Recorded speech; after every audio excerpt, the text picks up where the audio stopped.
Number one, put God first.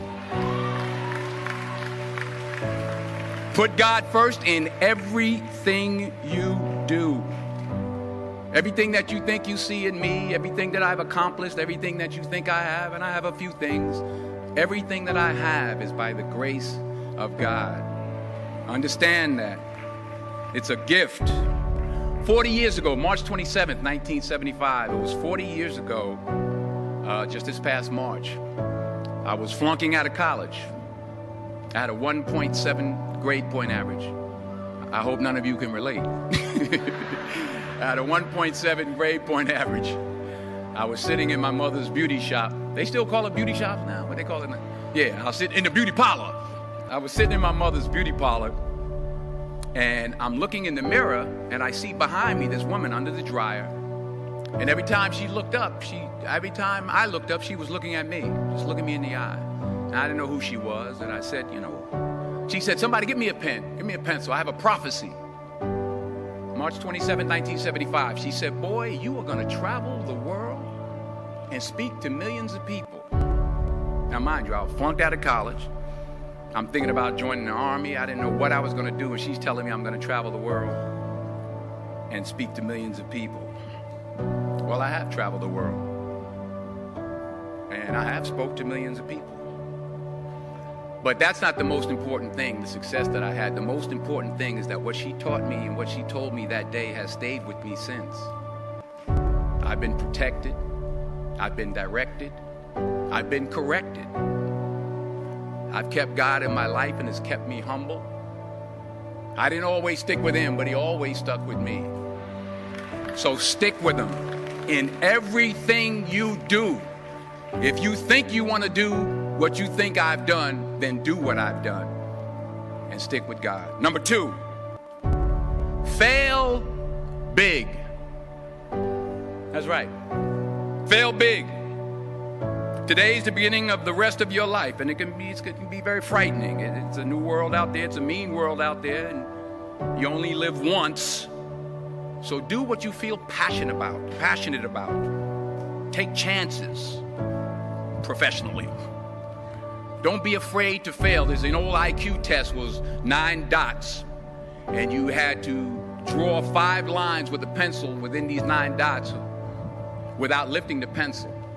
The only way to do it was to go outside the box. So don't be afraid to go outside the box.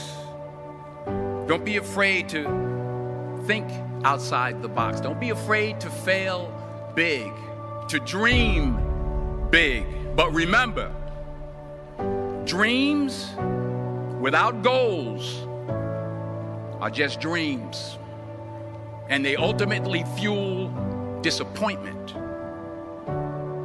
So have dreams, but have goals. Life goals, yearly goals, monthly goals, daily goals. I try to give myself a goal every day. Sometimes it's just to not curse somebody out. Simple goals, but have goals. And understand that to achieve these goals, you must apply discipline and consistency. In order to achieve your goals, you must apply discipline, which you have already done, and consistency every day, not just on Tuesday and miss a few days. You have to work at it every day. You have to plan every day. You've heard the saying, we don't plan to fail, we fail to plan. Hard work works. Working really hard is what successful people do. And in this text, tweet, twerk world that you've grown up in, remember, just because you're doing a lot more doesn't mean you're getting a lot more done. Remember that. Just because you're doing a lot more doesn't mean you're getting a lot more done. Don't confuse movement with progress. My mother told me, she said, yeah, because you can run in place all the time and never get anywhere. So continue to strive, continue to have goals, continue to progress. Number 3, you'll never see a U-Haul behind a hearse. I'll say it again. You'll never see a U-Haul behind a hearse. I don't care how much money you make, you can't take it with you. And it's not how much you have. It's what you do with what you have. We all have different talents. Some of you will be doctors, some lawyers, some scientists, some educators, some nurses, some teachers. Yeah, okay. Some preachers. The most selfish thing you can do in this world is help someone else.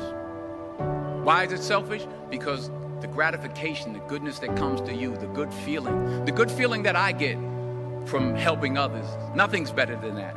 Not jewelry, not big house I have, not the cars, but it's the joy. That's where the joy is, in helping others. That's where the success is.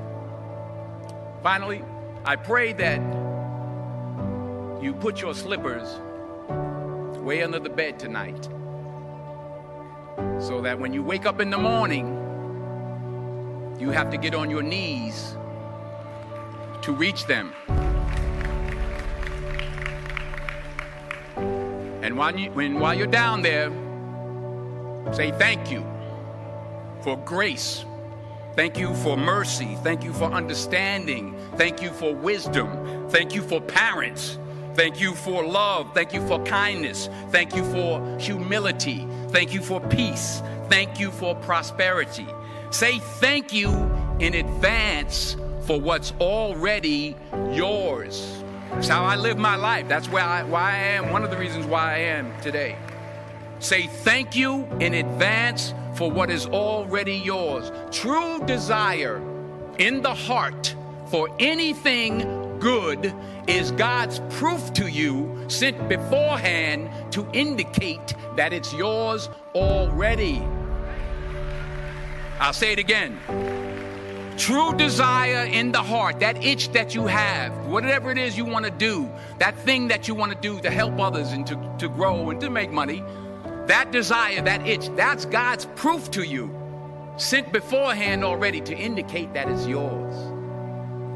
And anything you want good, you can have. So claim it. Work hard to get it. When you get it, reach back. Pull someone else up. Each one, teach one. Don't just aspire to make a living. Aspire to make a difference.